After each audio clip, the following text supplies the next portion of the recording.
Good morning, traders. Welcome to today's market review. This is Razak at CMTrading. Today is July 14, 2022, and today is Thursday morning.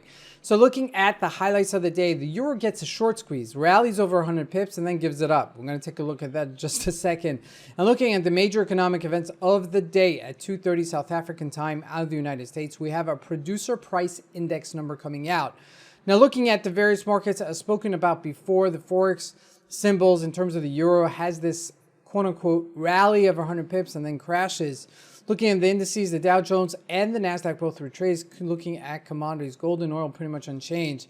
Looking at the stocks, the major tech stocks rallied yesterday. And looking last day at cryptocurrencies, trading at 20K. And so we are in the midst of trading summer session. So let's take a look at the markets and see what we can expect from today's trading.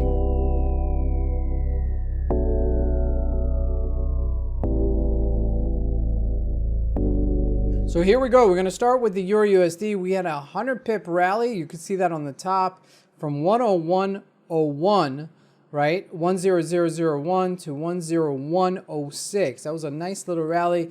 And then it trickled right down. Okay, so it's still relatively weak. Well, I'll say this, okay? I could tell you that the banks are going to try and hold this from going less than zero.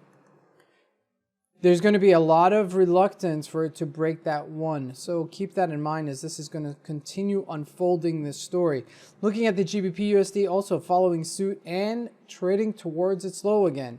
So did the Aussie Dollar, but trading sideways more stronger than the other two pairs as well. So keep that in mind. Now looking at crude oil, we didn't do much yesterday. 95.70 where we're trading right now. It's within a dollar range, but it could take it lower. I mean, it does look like it doesn't have that buoyancy. Remember, that 200-day moving average is very significant. So on the daily, if we break it, that's going to be something to look into. If we don't break that, we could get to the low 80s. Now looking at gold, trading at 17.19, retracing this morning.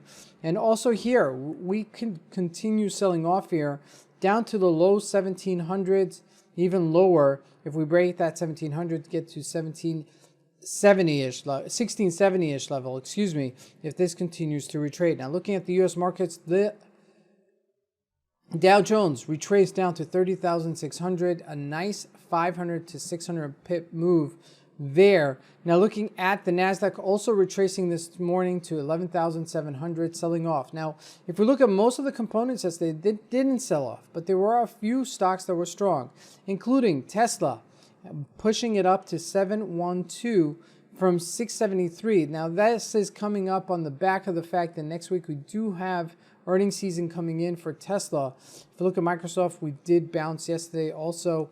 Not a big bounce, but it got a bounce. Okay, so this is really important. Apple as well, trading at 145. So things are buoyant, but they're not trending.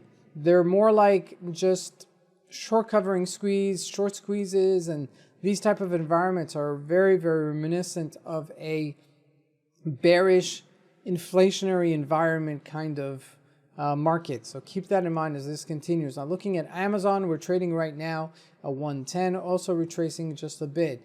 Now lastly, looking at Bitcoin, trading at 20,000 flat. We retraced down to 19,000. We've been trading within these two ranges for quite some time. On the upper range 22, on the lower range 19-ish level. And now we did bounce above it, and now we're retracing just below 20K. Now, this has been very, very choppy over the past few weeks as it's finding new footing for itself after breaking down from that 30K into that new footing that we are right now. So for all intents and purposes, it's still hovering around the support line, so it's not breaking lower. But the question is it going to go higher? That's the big question on everybody's mind because it has retraced so much. This is Razak. I want to wish everybody a great trading day. Thank you.